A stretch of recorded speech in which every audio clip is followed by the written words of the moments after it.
I was on night shift. Mr. Brown had come down with acute appendicitis and needed emergency surgery. I did his pre-op prep. Because of that, his father felt he could never face me again. His mother looked down on my profession. Chase said he couldn't get over it and broke up with me. 3 days after the breakup, I got married in a whirlwind. I was right in the middle of night shift when Chase called, saying his dad had had belly pain for days. At first they'd thought it was just a stomach thing and ignored it, but now he was miserable at home. He asked what to do. I told him not to panic and to give me the details. He said it had started a few days ago with pain in the upper abdomen that later shifted to the lower right side, plus nausea, vomiting, fever. Classic acute appendicitis picture. I told him to bring his dad to Riverdale immediately and come straight to our unit, the one where I was on duty. After admission, the doctor examined him. Rigid abdomen, rebound tenderness, guarding. Labs showed a white count of 20x10L, neutrophils 9.8x10L. The CT showed a swollen appendix, haziness of the surrounding fat, and fluid around the appendix. The doctor said surgery was urgent. When I read the orders, my heart skipped. Surgical shave, catheter placement. I asked the attending, if we're going laparoscopic, can't we skip the shave? The attending answered, the patient's older and it's been brewing a while. We prep for both possibilities. Fine. Okay. I gathered the shave kit and the catheter tray, pushed open the door, and saw Mr. Brown lying there pale, beads of sweat on his forehead, his face twisted in pain. I told myself my work was sacred, no room for embarrassment. The next second I spotted Mrs. Brown and Chase sitting to the side, and a wave of panic and awkwardness washed over me. No choice. The job had to be done. Mr. Brown, I'm going to do the surgical shave now. Please try to relax. He stared at me blankly. He had no idea what shave meant. Chase stepped forward. I signaled him, lift your dad's gown and lower his pants. I need to remove the hair from his lower abdomen to mid-thigh. Chase hesitated, then did as I asked. I didn't dare look at Mrs. Brown, who had always despised my career. I gloved up, prepped, and started shaving, keeping my breathing steady, my touch light and practiced. But once I reached the more private area, it still felt off.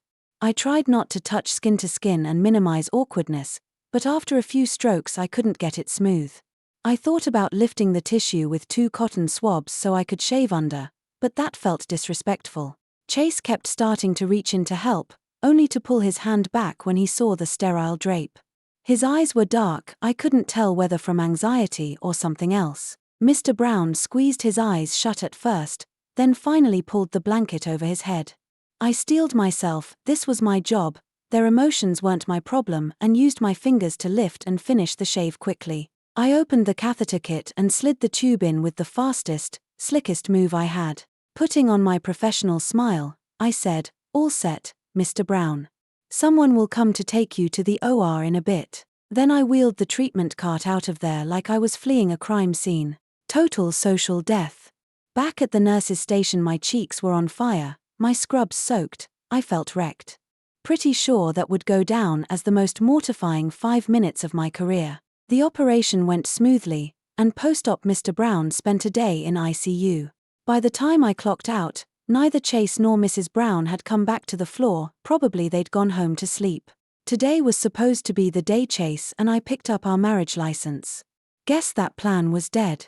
Chase and I had met at our co-worker Dr. Meow's wedding, Hannah to the groom, as tradition had it. After the groom finished singing at the door, I cracked it open to deliver the bridesmaid's challenge when Chase, built like a linebacker, shouldered his way in.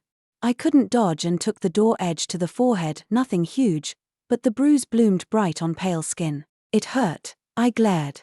He faked heartbreak, licked his finger the way my grandma used to, and reached to rub the bruise with spit. I recoiled in horror. He grinned like he'd won. I wanted to kick him. During the reception, the MC teased, "Who kissed a flower onto our Hannah's forehead?" Chase raised his hand. The hall roared. "Fate," the MC declared. "Keep this going." I shot him daggers. He just smiled, eyes soft. Jerk was gorgeous. Never been kissed me had zero defense against that look. Face burning, I whirled away. Handsome or not, clearly trouble. Soon came the bouquet toss. I tried to slip aside, But Dr. Meow dragged me into the pack. Chase stationed himself beside me, dead serious. The bride spun and let the flowers fly. I reflexively stuck out a hand. The bouquet smacked me square on the head and I staggered, twisting my ankle. A strong arm caught me. "You okay?" Chase's low voice brushed my ear. I shook my head and tried to limp on stage. Pain lanced through my foot and I nearly folded. Chase half carried me up. "Looks like Hannah's next," the MC crowed. "Propose, propose," the guest started. My ears burned crimson. Chase took the mic. "Jordan, we're not a couple yet, but since everyone's so enthusiastic, let's take a photo for the memories." He slung an arm around me while cameras flashed and whistles flew. Yet, as if it were inevitable. Fuming, I stomped on his foot when the photo ended. Forgot the ankle, pain stabbed, and I hissed. He bit back laughter and stayed close the rest of the night, swapping my heels for flats, steering me through toasts, basically acting like my date. When the banquet wrapped, he drove me straight home. I asked for his WhatsApp, planning to treat him to dinner later to say thanks. For the next few days he messaged daily about my ankle, sneaking in questions about music, movies, food. Turns out we match on almost everything. A week later, foot mostly healed, I invited him to dinner at the cafe downstairs from my apartment. He showed up beaming and handed me a bottle of Chanel, my signature scent. When chemistry smells right, you don't question it. As we said goodnight, he asked, "Free tomorrow? Let me take you to dinner and a movie." I said yes, cheeks hot. Mid-film he laced his fingers through mine and whispered, "When the credits roll you'll officially be my girlfriend." Deal? His breath on my ear fried every circuit. I couldn't even nod. He took it as a yes. After that we ate, walked, watched movies, easy, sweet. Love crept in. Then came the pandemic. Riverdale sent me to Westlake for 3 months relief duty. With no clear picture of the risks and me the only child of a single mom, I brought Chase home. "If something happens, could you look after her, just as my Chase, so she has someone to lean on?" Reading the gravity on my face, he promised.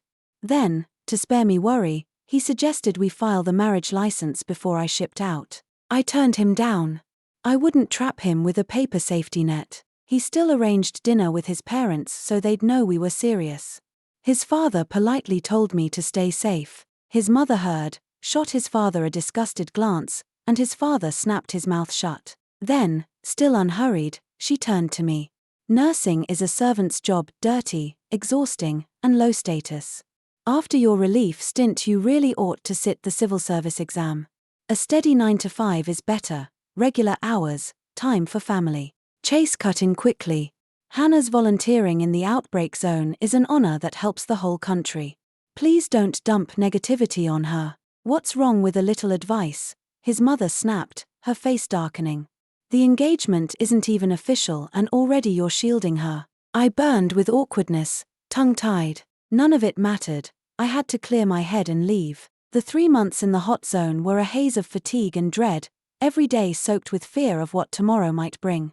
Chase left me a message nightly, pep talks, comfort, even short clips of my mom so I'd know she was all right. I decided he was the one. The moment the relief tour ended I would go home and marry him.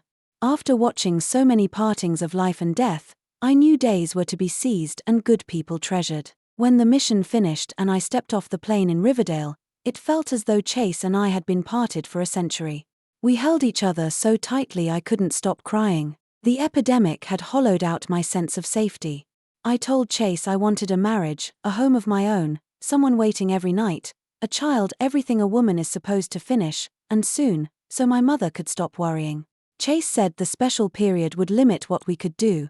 If I didn't mind a small, hurried affair, he was fine with it. I suggested we collect the license first, the ceremony later. Happiness counted, not show. The next day his mother found me. She disapproved of both my family and my job. If marriage was on the table, I'd better switch to public service work at minimum. I refused gently. "Auntie, I love what I do. Watching patients improve day after day makes it meaningful, and my co-workers are wonderful." She curled her lip, eyes full of scorn. "You don't think nursing is grueling, low-paid, low status? It's not too bad." I didn't want to argue. Malice crept into her voice. A pretty young thing like you, wiping bottoms for a living, don't you feel wronged? My temper sparked. Auntie, picture yourself in a hospital bed someday, unable to move. Would you want the nurse caring for you to feel wronged? We're both in service. The only difference is our clientele. Her face went storm cloud dark. She stood, marched out, and flung over her shoulder, respectable families don't take nurses as daughters-in-law. If you love Chase, make some sacrifices, otherwise forget my door. My own expression cooled. I'm marrying to build a home, not to pass through anyone's door. If you don't want your son to marry me, tell him. That evening Chase tracked me down, apologizing non-stop. He admitted his mother opposed the marriage but swore he hadn't known she would ambush me. Whatever poison she'd spat, it wasn't his view. He claimed he had no professional bias and promised we would live apart from his parents. He would never let me be bullied. Impressed by his earnestness, I decided to let his mother's attitude slide. Distance after the wedding would be enough.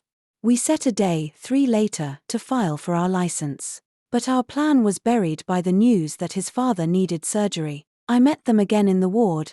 The 3 of them were icily polite. The date we'd picked passed and Chase said nothing. I didn't press, pulling him off to sign papers while his father was hospitalized would have been heartless. Only on Mr. Brown's discharge day did the alarm bell ring. Chase came to collect his father, saw me on duty, and walked past without a word. During lunch break I called him, upset. Are you hiding something? He asked for a few days, promising to explain later. Days afterward he asked to meet at the cafe beneath my apartment. I warned him I had night shift in an hour, half an hour tops. He said, that's enough. My gut tightened. In the cafe his eyes were dead. I knew nothing good waited. I stayed silent, letting him speak. At last he looked up, flat-voiced. I'm sorry, Hannah. After Dad's operation Mom threatened suicide. She'll never accept us. I remembered her face while I prepped his father and understood. What does your dad think? In our house Dad's opinion doesn't count. This time even he feels it'll be awkward facing you later. I was speechless, yet for a family that barely understands medicine and lives on face, maybe it made sense. A battle raged inside me. We were already this far along. Could I sacrifice my career, as his mother demanded? I asked with hesitation, and you? He hesitated. Before, I didn't really know your job. The day of Dad's surgery, watching you do the surgical shave, the catheter placement, I started struggling. Part of me said, it's medical, life-saving, no big deal. The other part thought, if we marry, whenever we're intimate, will I be able to stop imagining how many other men's private parts you've touched? The instant the words left his mouth I felt filthy. I sprang up, flung my coffee in his face, and stormed out. All the way home my head boiled. The man I trusted, wanted for life, carries thoughts that sordid. Your exquisite family, so refined, then don't get sick, don't have surgery, stay pure and ache to death. Work swallowed me. I pushed meds, changed dressings, charted no time to dwell. Only at 1 a.m., in the first quiet lull, did I pull out my phone and type, we're done. Chase answered instantly, begging for time to persuade his mother and digest his own mental block. I refused. I wanted marriage, not a plunge into an abyss. Knowing a tiger waited in that house, I'd be a fool to walk in. Little memories of us pricked my heart. I tilted my head so the tears wouldn't fall. When I finally opened my eyes, Dr. Landry was leaning at the station railing, leafing lazily through a chart, sneaking glances at me. Thinking he had orders, I tucked my feelings away and asked what he needed. Instead he said quietly, what's wrong? Maybe I was too raw, maybe we were close enough. Whatever the reason, I didn't hold back and joked that I'd got dumped. Reason, he clipped. Whole family can't stomach nursing, especially me shaving and catheterizing his dad. He actually snorted, then caught himself and wiped the grin away. Next second his eyes flashed, half scolding. Hannah, when you pick boyfriends, could you loosen the career filter? Why not choose someone who understands your job instead of swallowing all that crap? Dr. Landry is an MD, I'm BSN. We started work the same year, but he's 7 years older, so he needles me, morphing from little Hannah to plain Hannah despite my protests. I blinked. What filter? I set one, didn't you? When Charge asked if you date a doctor, You said doctors know every organ inside out, there's no mystery. No charm, right? And you told the other nurses, marry a doc and when you get a headache he'll look you over, decide you won't die, and feel zero sympathy. How did he know every line? Embarrassing. That was just to stop Charge from matchmaking. Besides, no doctor ever chased me. Sure there was. I asked Charge to sound you out. I nearly cracked, so while we were listing reasons not to date doctors, he was standing nearby getting his heart bruised. Then why not ask me yourself? I asked, fighting a smile. We're buddies and co-workers. If you'd said no, it would have been awkward, bad for work and maybe ruin the friendship. Wait, my mentor asked you. You told her you wouldn't even think about romance until after 35. I only said that because I was afraid the seniors in our unit would keep setting me up, he explained. Then, as if something had just occurred to him, his face lit up. You had your mentor ask about me? I rushed to clarify. No, she took it upon herself to sound you out. She only told me after she'd asked you a bunch of questions, and she said she felt kind of sorry about how it turned out. Dr. Landry's face darkened again. A moment later he cracked a shameless grin. How about I haul you aboard my pirate ship? I said, dead serious. Quit joking, I'm dying here. I told my mom 10 days ago I was getting married. Now I have no idea how to face her. Dr. Landry gave me a long, searching look and walked off. He was back in minutes, pressing a carton of milk into my hand, his eyes softer than I'd ever seen them. Hannah, don't panic. There's always a way. All I could do was hum in agreement and nod. The next day I got off shift, collapsed on my bed, and slept like the dead. The phone woke me a little after 1. It was Dr. Landry, fresh out of surgery, asking what I was doing and whether I'd eaten. I felt limp. I hadn't even had breakfast, and the thought of food turned my stomach. I told him not to bother, but he wouldn't hear it. Either I sent him my location so he could bring food over, or I came downstairs and ate out with him. I didn't want him in my apartment, so I told him to wait downstairs. He took me to a Western place first. After that he led me to a quiet coffee house. The moment we sat down he started laying things out, patient as always. Hannah, you met Chase at Mia's wedding, right? That's only 8 months ago, and you were away in Westlake for 3 of them. I stared, unsure where he was going. We've known each other more than 2 years, he continued. I think you know me better by now. If you were willing to marry him, why not consider me? My dad's a surgeon, my mom's a nurse, same combo as us. They'll be thrilled. They've already retired and moved into the apartment downstairs just to back me up. We share the same frame of reference. Day to day, you'd never feel an ounce of unfairness. If you trust who I am, we can get married tomorrow. Sam ticked every box and then some. Brilliant in medicine, the hospital's golden boy, steady, urbane, with a dry wit that made him a walking god in the nurses' lounge. I laughed and asked, are you sure? Positive, he said without hesitation. Then when? Tomorrow. It happens to be Valentine's Day. I blinked. It was June, what Valentine's Day? Seeing my confusion, he added, for people in love, the 14th of every month is Valentine's. I burst out laughing. You're the one who just crashed into this marriage maniac's arms, so don't blame me. I lifted an eyebrow. Tomorrow it is. Dr. Landry's eyes shone. Deal. Go home and sleep well tonight. Tomorrow you'll be the loveliest bride alive. I went home and conked out, heart ridiculously light. Next morning Sam stood before me in a crisp suit, glowing. My brain screamed wow, I'd never seen him this drop-dead gorgeous. The glare almost blinded me. I played it cool, gave a small smile, climbed into his car, and we headed for City Hall like 2 partners on a routine case. In under 20 minutes I was legally his wife. Outside the bureau he turned me to face him, tucked a runaway strand of hair behind my ear, eyes shining. Then he kissed my forehead, slipped an arm around me, and said happily, let's go home. I assumed he meant his parents' place and said we should pick up gifts. First meeting with the mother-in-law, he replied, so I've already taken care of the presents. From now on, you call the shots at home. My face flamed. This was a far cry from the usual locker room banter at work. The closer we got, the more my stomach fluttered. Mom still had no clue. Would a whirlwind marriage give her a heart attack? Maybe we postpone the family visit. Didn't you say you needed to explain things to your mom? Yeah, but the groom I described wasn't you, I muttered. He paused. No problem. She already knows me. We'll keep the labels fuzzy for now. I'll call her Mrs. Hughes. If she's happy with me, we'll drop the Mrs. later, one word difference. I couldn't resist poking him. You intellectuals sure have slippery minds. Anything for my wife, he answered shamelessly. His declaration had me blushing again. The moment Mom saw Sam, she was over the moon.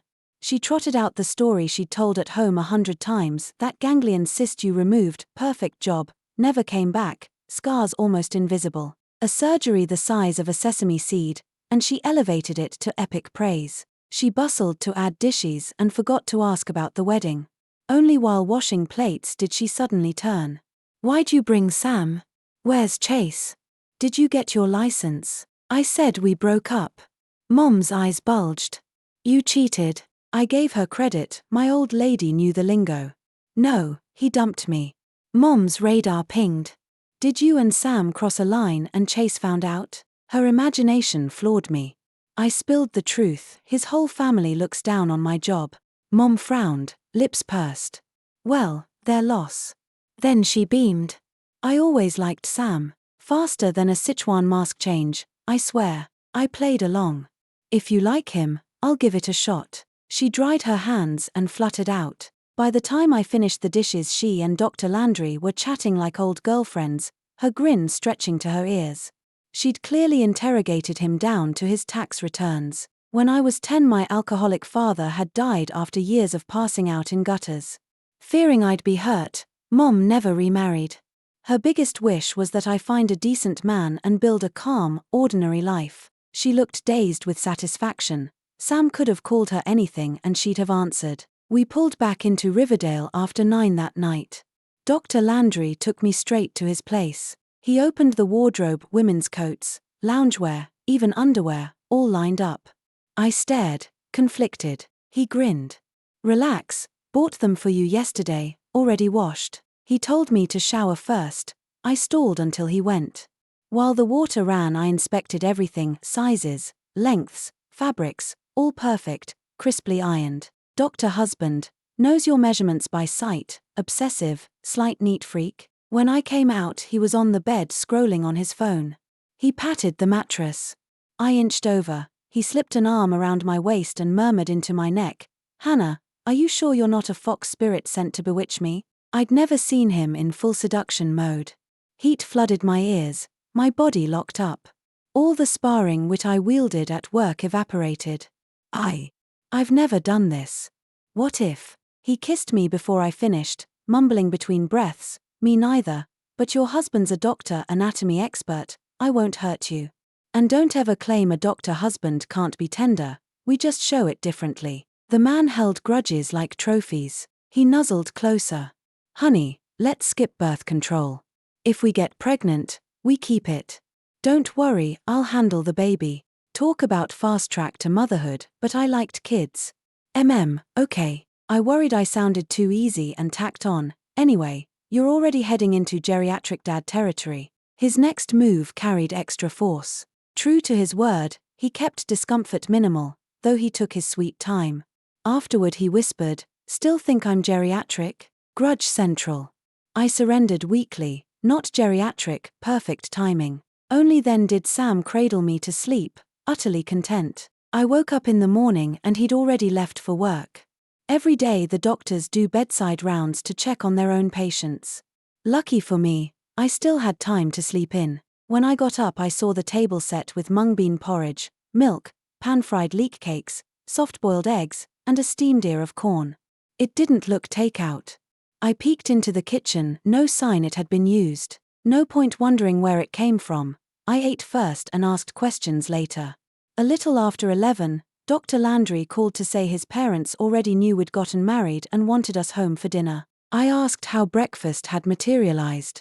He said he'd simply gone downstairs to his mom's and carried it up. I felt instantly embarrassed. How could we do that? Dr. Landry shrugged it off. Relax. Mom used to be charge, she's wired to fuss. She can't sit still. If she doesn't feel useful, she goes stir-crazy. We reached their place to find the food ready: steamed base, soy-braised short ribs, blanched shrimp, lightly seared duck, plus a restorative soup of angelica, astragalus, and red dates. The portions were modest but artful, fragrant, and colorful. We ate and chatted. The atmosphere was warm and easy. His mother asked how many nurses were in our unit and how the shifts rotated. I answered, and on the spot she drafted a schedule so I could have dinner at their place after every shift. She'd even prepared a guest room for us, toiletries, pajamas, everything. My heart melted. On my way to work, the strangeness hit me. My co-workers didn't know Chase and I had split. If I suddenly announced I'd married Dr. Landry, even Mom would think I'd cheated. What would everyone else say? No, impossible. Could we keep the marriage under wraps for now? I murmured, hugging his arm.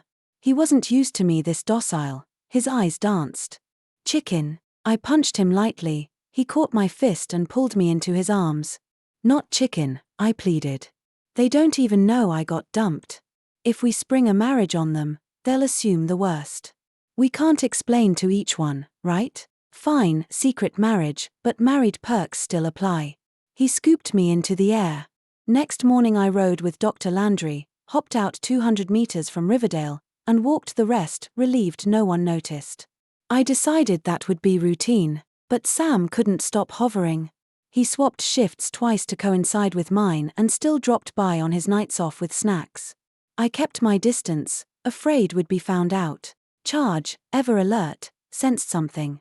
She and my mentors contrived every chance to throw Sam and me together. One morning Charge waved 2 movie tickets at me. Hannah, I was supposed to go tonight, but Grandma's emergency means I'm babysitting.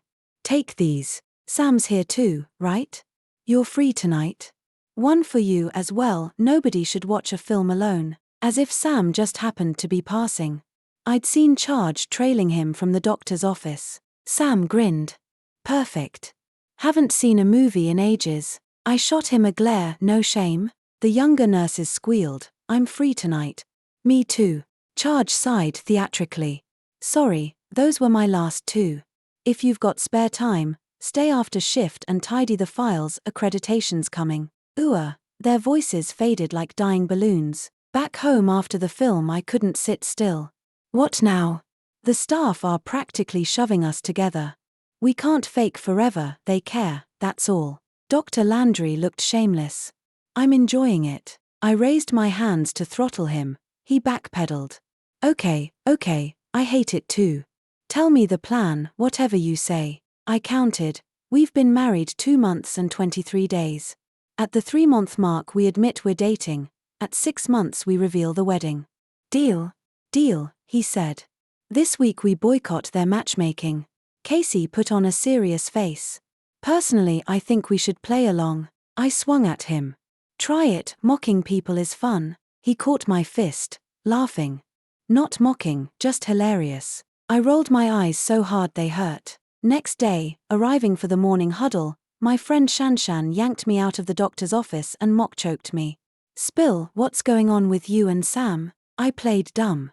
Going on where? I saw you climb out of his car. Oh, that.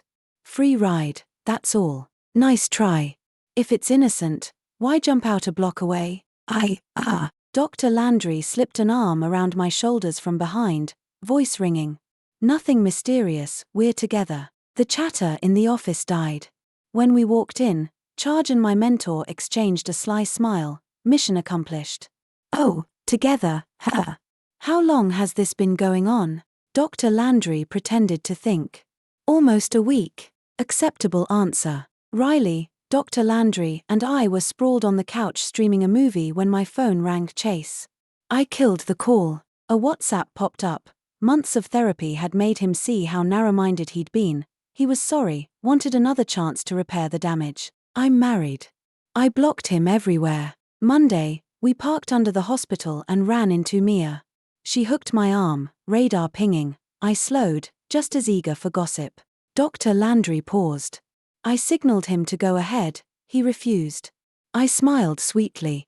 Want to listen to us talk periods? Disgust flashed across his face and he strode off. Mia and I pinched each other to stifle laughs. Once he was gone, Mia dropped the bomb. Mrs. Brown had visited yesterday, excuse. Calling on Mrs. Landry, real motive, intel on me. Chase was moping and drinking. Saturday, hearing I'd married some random guy, he'd gone on a bender, blamed his parents, sworn off love forever. She asked if you'd really married in haste. Laughable. I told her, no way. Our nurses are gorgeous, capable, and in demand. Hannah's pure-hearted, she's dating one of our PhD surgeons. I added, Chase missed the boat, his loss. Mrs. Brown's eyes lit up. So she isn't married? Please tell Hannah we no longer object. She can pick a date and call Chase. As if marriage were a takeout order. Mrs. Brown, I said, Hannah's new Chase is a better match. Her face darkened. They've known each other 5 minutes. You don't realize how much she loved my son. If marriage is on the table, why wouldn't she jump? Because her new Chase and his family respect her. They suit each other. When we get a fresh grad who isn't so particular, I'll set her up with Chase. Mrs. Brown's expression curdled. I savored every second. Mia reenacted the whole conversation, voices and all. I nearly cried laughing. Still giggling, we reached the unit. A colleague was munching fried mung bean cakes. The smell hit me and I bolted to the restroom. When I came out, several co-workers wore knowing smirks. I realized my period was 10 days late. I WhatsApped Dr. Landry. I skipped my period, what do I do? He pinged right back, didn't you just consult Dr. Wang? She didn't give you a plan? I just threw up. He finally caught on and called at once, testing at Riverdale or grabbing a stick after shift. I thought it over and told him I'd rather buy the stick on the way home. Our unit still didn't know we'd got married. But the vomiting wouldn't stop 3 rounds before noon. Charge pulled me aside and whispered, could it be? Perfect timing. Dr. Landry walked in, patted my back, and said loud enough for everyone to hear, your stomach is pathetic. 1 hot pot dinner and you're still retching the next morning? The crew gave us a long, knowing the stick was positive. I puked harder, barely keeping down water for a week. Dr. Landry hooked me to fluids in the unit so I wouldn't collapse. Once the news leaked, the gossip mill labeled it an unwed pregnancy and suddenly no one dared to baby-talk me. He ushered me into his office. A folding screen hides a cot where he naps between cases. I lay there while the 4 dripped. His partner Dr. Wang strolled in, unaware I was behind the screen, and cracked, way to go, Sam. Dr. Landry, shameless, answered, we physicians have to be scientifically efficient, you know. So, shotgun wedding time? I heard him hiss, probably gesturing for silence, then tiptoe to peek at me. I squeezed my eyes shut. Thinking I was asleep, he whispered, we already tied the knot. When? Dr. Wang's jaw hit the floor. The night she and Chase split. She was a mess. I hustled her to City Hall. No holidays, no Riley, nights upside down, you grab the moment or die single. Whoa, whirlwind marriage. Pure admiration. His last 2 exes had dumped him for cancelling mid-date when trauma buzzed. Same old story. Page, abscond, dumped. Repeat. Listening to him paint me as some clueless ingenue made my stomach lurch. I retched loudly. Dr. Landry sprinted around the screen. Again, I side-eyed him. I wouldn't puke if you'd stop lying. He gave me a sheepish grin. From the outer office Dr. Wang yelled, gotta run, Sam, and the door slammed. Minutes later Dr. Meow breezed in, curiosity leaking from every pore. Dylan, she fought to keep a straight face. Clearly Dr. David had messaged her the scoop. Gossip is unisex. After an eternity of morning sickness, I delivered a pink, wrinkly angel. Dr. Senior and Mrs. Landry wouldn't even let us interview a postpartum doula. They wanted every diaper shift. Dr. Landry was a total slave to the baby too. Whenever he wasn't on night shift he carried her home and slept with her on his chest. Bliss races by. Suddenly it was time to return to work. Riverdale was chaos, regular trauma load plus surge shifts. I was elbow deep in charts when Mia rang in a panic. Mrs. Landry had brought a friend who'd been stopped at the elevator bank.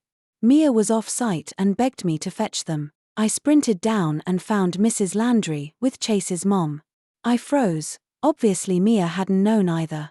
Manners kicked in. I greeted them and escorted them to the unit. Halfway down the hall, Dr. Landry finished rounds and spotted us.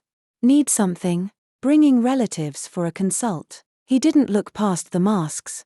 Follow me. Inside his office, I learned the problem. While showering, Chase's mom had felt a lump in her left breast and panicked. She'd asked Mia to arrange a same-day check. Awkward, of course she'd want a female physician. Dr. Landry smiled gently. Please unbutton your blouse. I'll take a look. She hesitated. He softened his voice. In medicine there's only a patient, no gender. Hannah's right here. He must have assumed we were kin. I forced an encouraging smile and nodded. She undid her buttons. After careful palpation he said, no mass on this side. You may have been squeezing instead of pressing.